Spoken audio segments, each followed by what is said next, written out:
reabsorption takes place in the proximal tubule from the tubular filtrate into what capillary structure? There's two important capillary beds that I told you to focus on.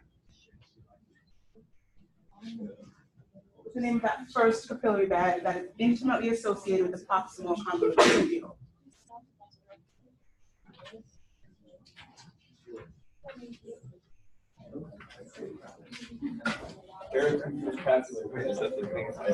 So one is the vasa recta, but that's not the one that's intimately associated with this structure, is it?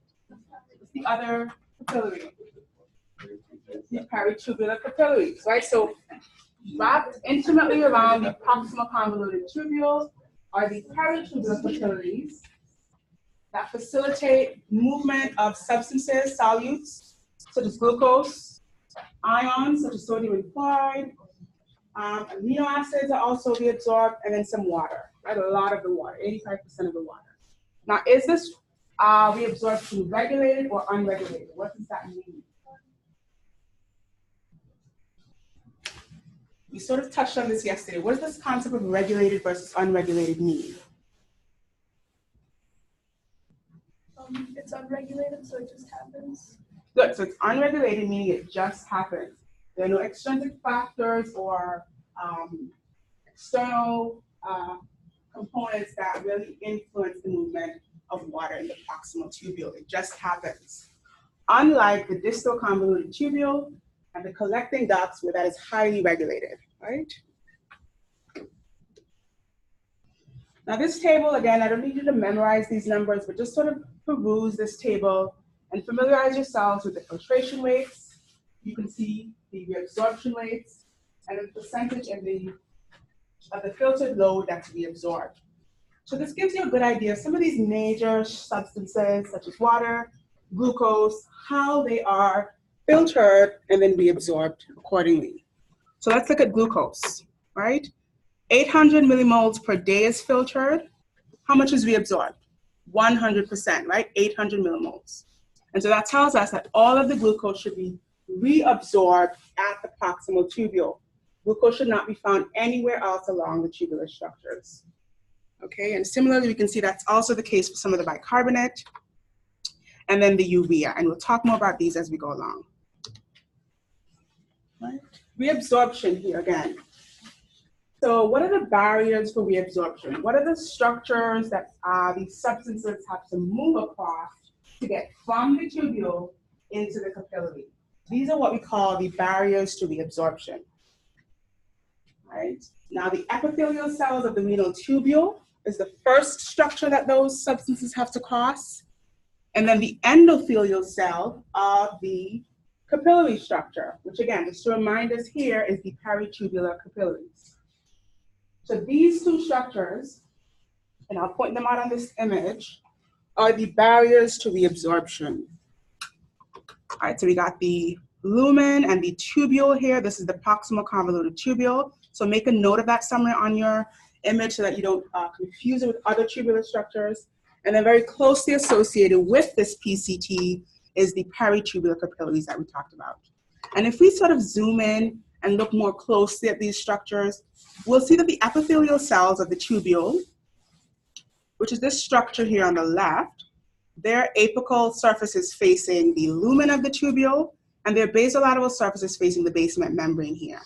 And so substances have to make their way from the lumen of this tubule, across these cells, across the basement membrane, across the peritubular space, and finally into the capillary, into the red blood vessel of the capillary, okay? And so these are what we call the barriers to filtration. Let's look more closely at how these substances actually get across. So we're really at the mercy of what substances can move across cells, what substances can move across this lipid bilayer here. And so some of the transport mechanisms that we would have studied last semester are going to come back up to haunt you. All right, that facilitated diffusion, that active transport, primary and secondary, etc. So let's talk about, guys, please forgive me, I have like a cold cough coming on. Let's talk about some of the volumes that are reabsorbed. So we know 100 liters of water is filtered every day, right? That's our filtration rate, our daily filtration rate. And we know that about 1 to 2 liters is excreted as urine. And we already came to this conclusion yesterday. Almost 99% of the water that's filtered is actually reabsorbed, and a very small amount is excreted. And so the most of this reabsorption happens where? In the proximal convoluted tubule. About 85 to 90% of the water is reabsorbed in this proximal tubule. The remainder of that water is reabsorbed in the loop of Henle, and we'll talk about how that happens. But what I want to point out here is that the reabsorption of water in these two locations, the proximal convoluted tubule and the loop of Henle, they are both unregulated. They just happen. They happen indecisive of any other external factor. All right, that's very important. We're going to keep stressing that as we go. Regulated versus unregulated reabsorption. Another thing I'll point out here is that there's a minimum volume that must be excreted daily, okay, to get rid of certain waste products, certain solutes, and there's an obligatory water loss. That is 400 milliliters per day. So even if you are extremely dehydrated, right, you're not having lots of water, you run a marathon, whatever the case may be, you must excrete 400 mLs of liquid, of water every day, right? And that's called our obligatory water loss. And that is to facilitate the excretion of certain waste products, certain solutes that must be rid from the body. All right. Now let's talk about the osmolality across the tubular structures here. Now, remember we talked about the two distinctive zones of the kidney. We talked about the cortex and we talked about the medulla. As of right now, we've been speaking mostly about what's happening in the cortex, right? Let me remind you, the proximal convoluted tubule is in the cortex. The loops dip down into the medulla. And so in the cortex, the osmolality of the filtrate, so the fluid that's sitting in the tubule, is the same as the osmolality of the cortex. And so we have an isoosmotic situation happening here. Will this facilitate any movement? Well, do we have any sort of gradient for movement here? Do we have a gradient where sodium or chloride wants to move on its own? We don't. This is isoosmotic. We got the same solute concentration on the outside, the same solute concentration in the tubule. And so we have to create a gradient in order to move these substances across the membrane. All right, that's what we do in the proximal convoluted tubule.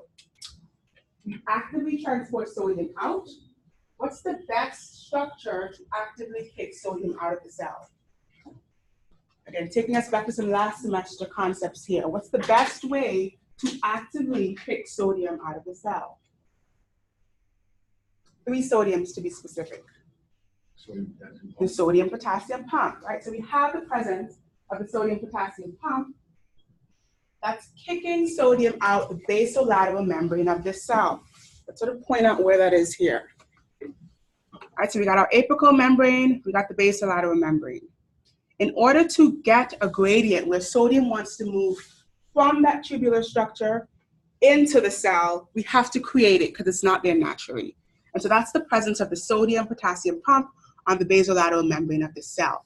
Kicking sodium out, which is creating a drive for sodium to move from this tubular filtrate into the cell.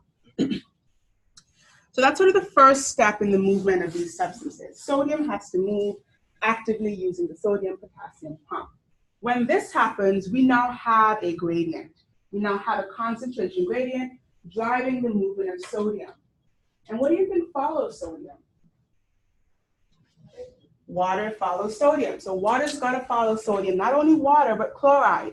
So sodium is positively charged, and this negatively charged chloride is going to hitch onto its back, and both of them are going to leave the cell, and water is going to follow them both.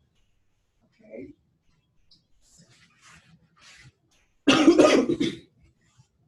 I want this concept to really sink in because it's very important. Question? So for the water and chloride that we moving passively? Water and chloride are moving passively. Sodium is moving actively, Chloride's hitching a ride and water is following. Right, good question. Let's look at some of the unique features of these proximal tubule cells. So we talked about how the apical membrane has sodium channels that are bringing sodium in, utilizing the gradient that was formed by the sodium-potassium ATPase, which is on the basolateral membrane.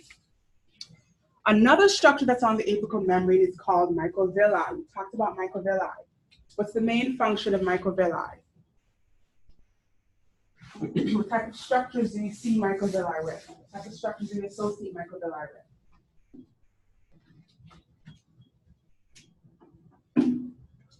And some concepts from last semester. So we talked about a microvilli, typically forming a brush border. And what is a brush border specifically designed to do? To reabsorb, right? So we're going to increase the surface area because of the presence of these microvilli. We see the same concept in the intestine, the small intestine. Having this microvilli creates an increased surface area across which absorption can take place. So one of the adaptations of these cells is lots of microvilli. What else do you think we need if we have to actively pump sodium out of the cell? Again, keyword actively. ATP, good. So this is an active process, it needs ATP. So we got lots of mitochondria. So these are the two sort of adaptations or unique features of the cells of the proximal tubule. Lots of mitochondria to facilitate the energy required to create that gradient using the sodium ATPase pump. And then lots of microvilli to increase the surface area for reabsorption. Right? And so just to recap what we said here, sodium is going to diffuse into the cell naturally because of a gradient that was created by the sodium ATPase pump on the basolateral membrane.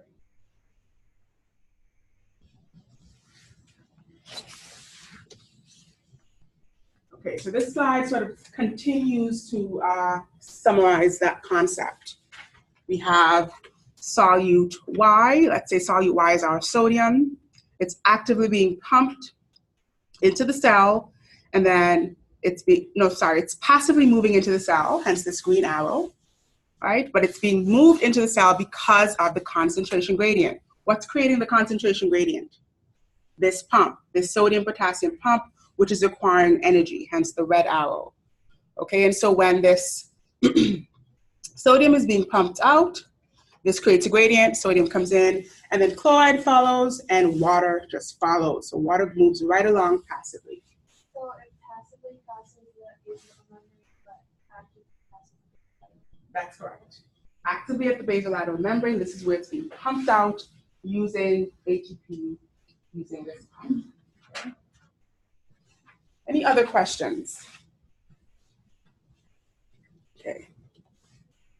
And this image is for your studying purposes, writing, drawing, labeling.